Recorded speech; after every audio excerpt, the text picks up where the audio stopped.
Benvenuto, ciao, hello, and welcome to Views of the Pitch here on Sportspalooza Network. I am EJ Gardat, Rainmaker Guy, and I'd like to welcome all the listeners who are hanging out with me over at Sports Talk Line as well, and they are now getting to listen to our show over there pretty soon, and thanks for all of you for hanging out. Anyway, but let me walk you through what you can expect on today's episode of Views of the Pitch.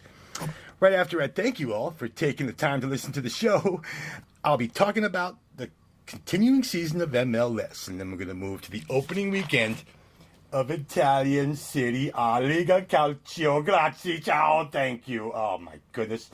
I mean, my excitement is through the roof that Serie A is back on the pitch, of course, and I already have my article out there on all my social platforms for this weekend's opening round of Serie A.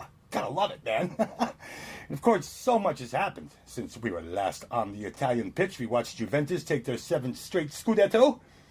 Of course, there's a couple changes over there, you think. I mean, really? Yeah, we'll get into that later. And then that's just MLS.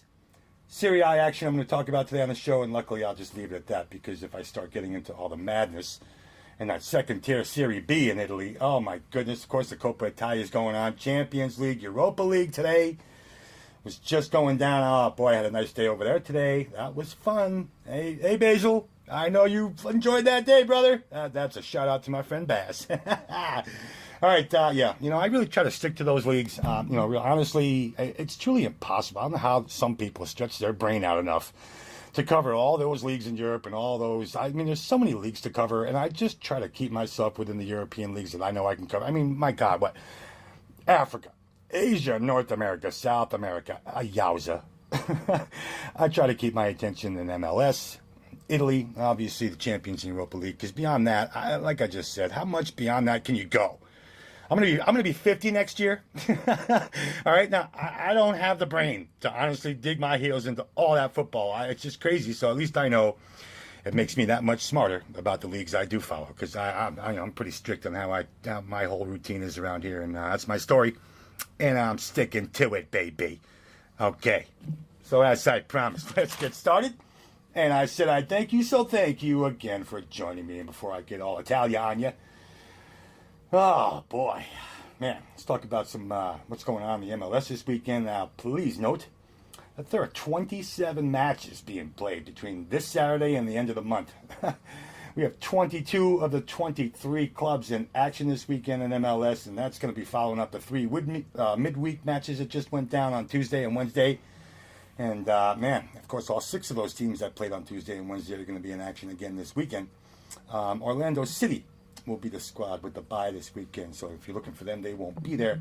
They'll be off until the 24th, actually. Pretty nice to get a whole nice bye. They're going to get 2 weeks off. Good for you, because no one else is getting that right now. It's everyone's on the pitch. It's a lot of football going on, and they'll be hosting Atlanta on the 24th, who is obviously sitting atop the Eastern Conference table as we enter this jam-packed weekend of action. Of course, I want to rewind a little bit before we get into the games. I certainly want to discuss what we saw last Sunday.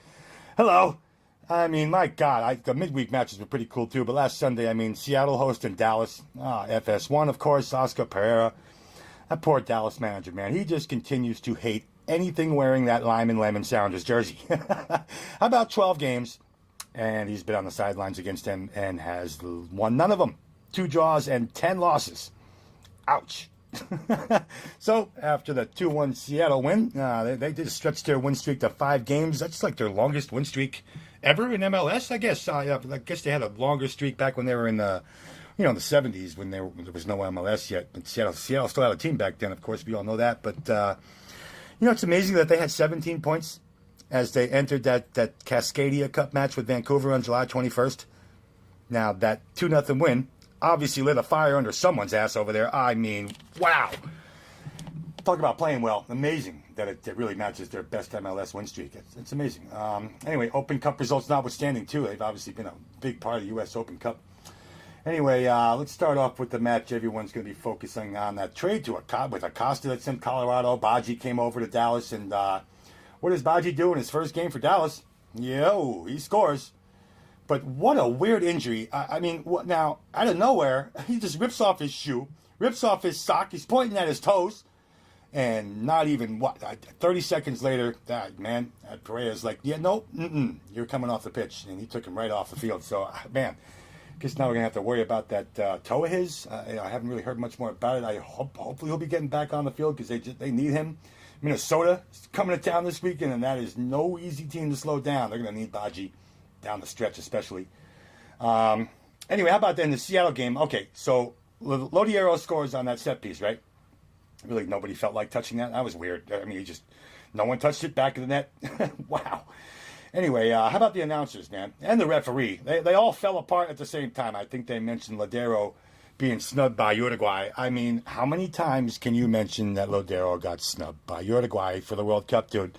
Now, okay, like he's still using that as motivation in an MLS match in mid-August? Dude, I'm pretty sure he let that go about 2 months ago. Shut up. Shut up. Anyway, and oh my goodness, did you happen to catch the Oscar of the Year to a player for the most dramatic flop in the history of Paramount Pictures? Oh, Rudy Diaz. What you, sir, are ridiculous. Backing himself into Ziegler like that. And then he acts like he just got beat down by 3 thugs in some London pub somewhere. Like, dude, my goodness, man. What a disrespect to the sport. Seriously, it's that garbage that makes so many people hate the beautiful game. And it's really up to the referee? I mean, man, his linesman, somebody, hello, video is now available, last I heard, and I would have given Rui Diaz the red card for that garbage flop. What is that? Ziegler gets sent off? I'm befuddled, dude. Remember, the ref completely blew that one call. Remember the trip and the flop in the box that was nothing got called? Wait, what? Goal kick? Like nothing happened? Someone has a yellow card coming there. I don't understand how. I mean, that should have either yielded a penalty kick chance or an embellishment card. No, neither. Goal kick, like, stop it. If ever Mr. Uncle gets to referee again, it should be in Malta or Georgia or somewhere where they don't know how to play football. I'm telling you, man, if Trump still hosted that little TV show of his, Mr. Uncle would have been fired. What are you doing, man? So, of course, Dallas is going to appeal that red card as they should, and I'm definitely that has to be reversed. Ziegler did nothing at all, and if Mr. Uncle wants to say it was Ziegler's reaction that led him to sending him off, please, dude, you are the worst referee in MLS, in North America, period. So let's get to some of this midweek stuff. Of course, DC United leapfrogged 3 teams last night with those 3 points over Portland. A big 4-1 win. Man, from the basement to 8th place, just like that. And they're going to be the busiest of all these 23 teams in August. I'll tell you what, 5 matches from the 12th to the 29th. Obviously, they got 2 of those in the books already. And how about Mr. Rooney? And that wild ending against Orlando City on Sunday, man. Oh, come on. That's really amazing that in a 2-2 game. Now, DC needs points desperately, obviously. And 2-2, they would have had the point. So that DC pulls their goalkeeper up with 1 minute left in that match in extra time for another body to put in the box and on a corner kick. The ball goes astray, and out comes Will Johnson, alone up that wing with an empty net in front of him. Dude, shoot the ball. Nope. Here comes Wayne Rooney. And the rest is just awesome. I even tweeted, yep, hashtag Rooney did that. You can look for it because I did it. It's on my EJ the Rainmaker Twitter feed.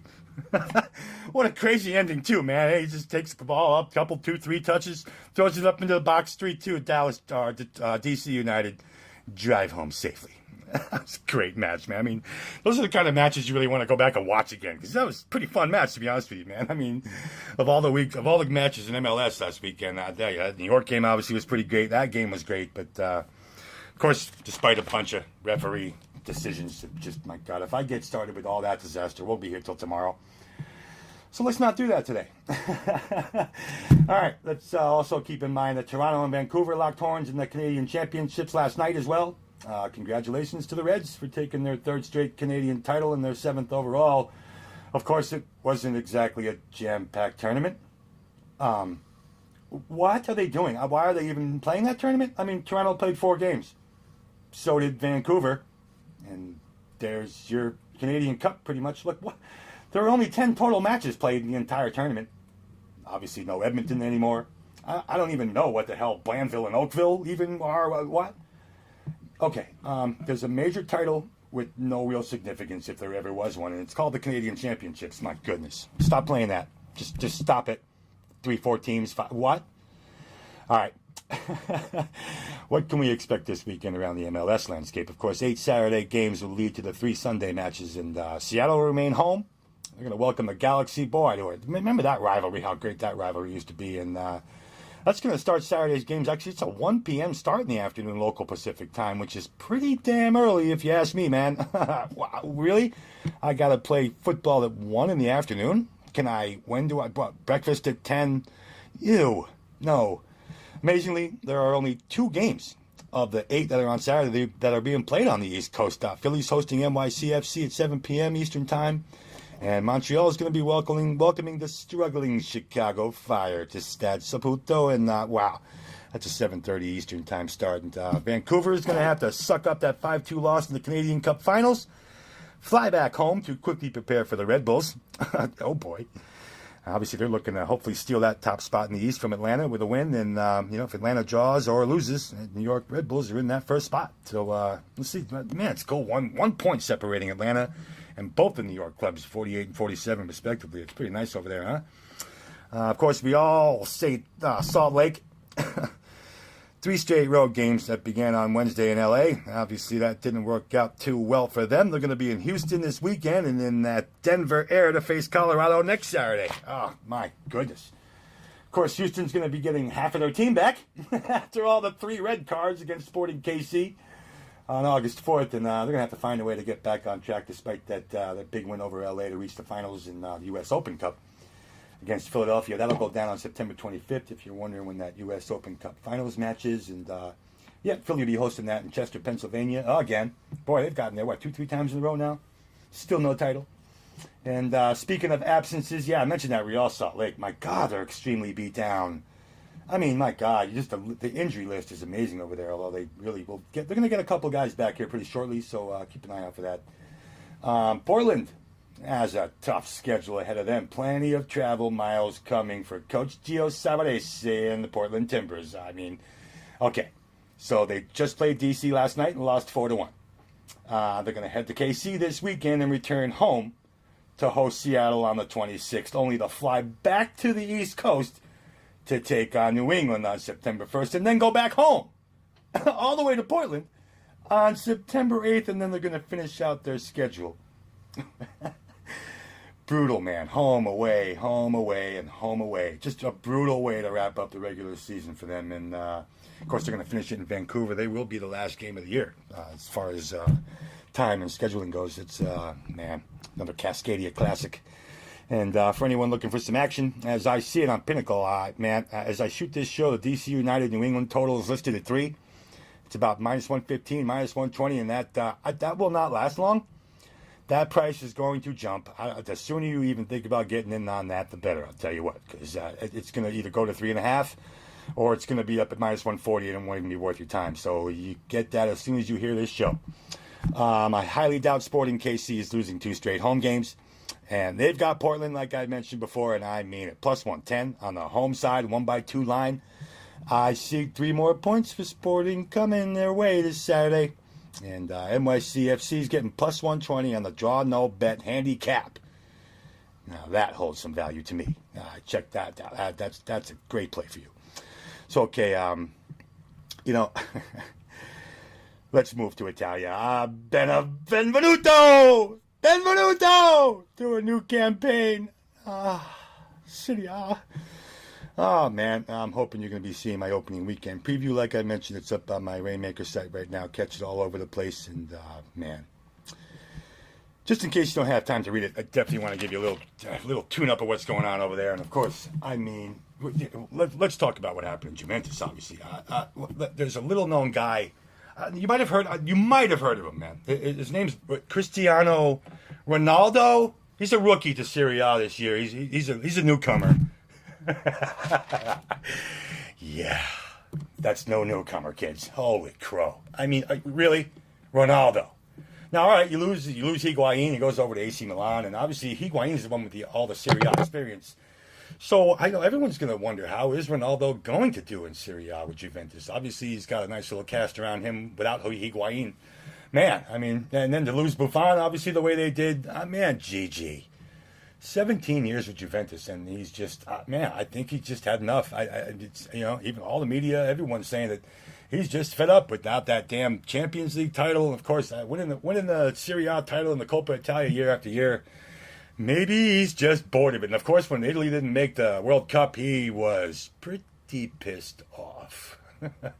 I don't know if he's just not proud to be Italian at the moment. Just, I'm going to France, don't bother me. I don't know what that was about, but man, that's tough. Obviously, we'll see how Ronaldo does. I don't think he's going to lead the league in scoring and just come over to Juventus and just pour out goals. I really just don't think it's going to happen that way. Obviously, they brought in Ronaldo to try and get them to that Champions League title. Just, 1996 since Juventus won a Champions League title. Of course, they've got there recently to the finals. Didn't make it. But, man, it's going to be pretty tough. I think Inter Milan, AS Roma, and Napoli are obviously going to be in that top of the argument with Juventus for the race for the Scudetto this year. AC Milan's going to do okay, obviously, with Donnarumma and now with Higuain over there. But they still, I don't think...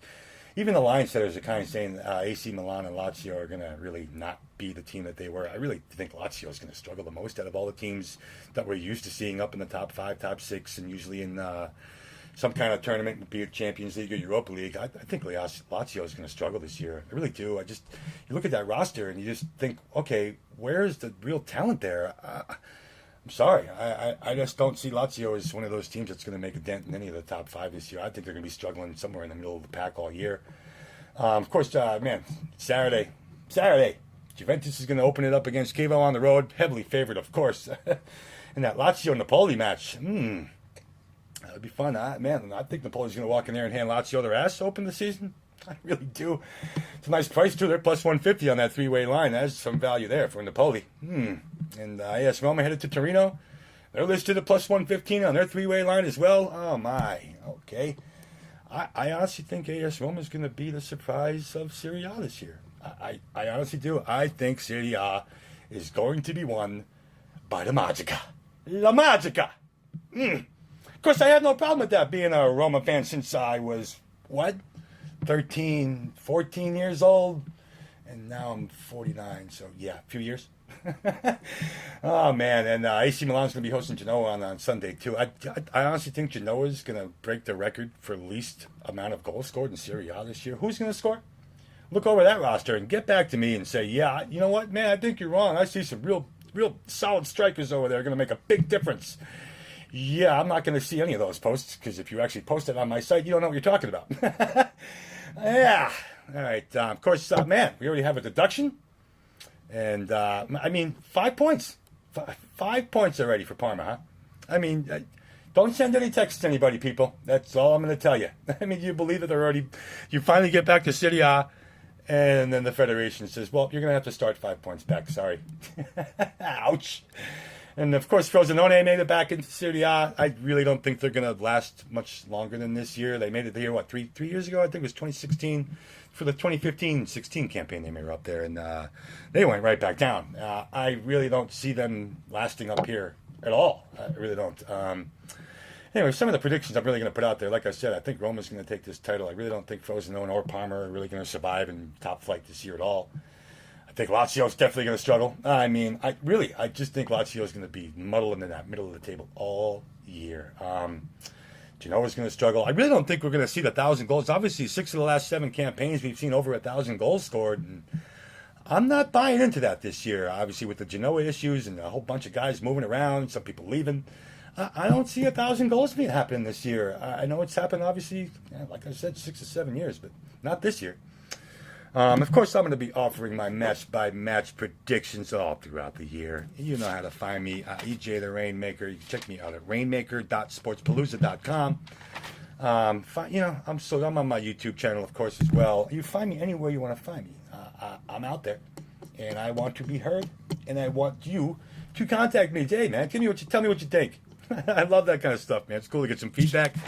And, man, I definitely want to tell you to look forward to any of this stuff I'm going to be doing over at soccertalkline.com up the road here.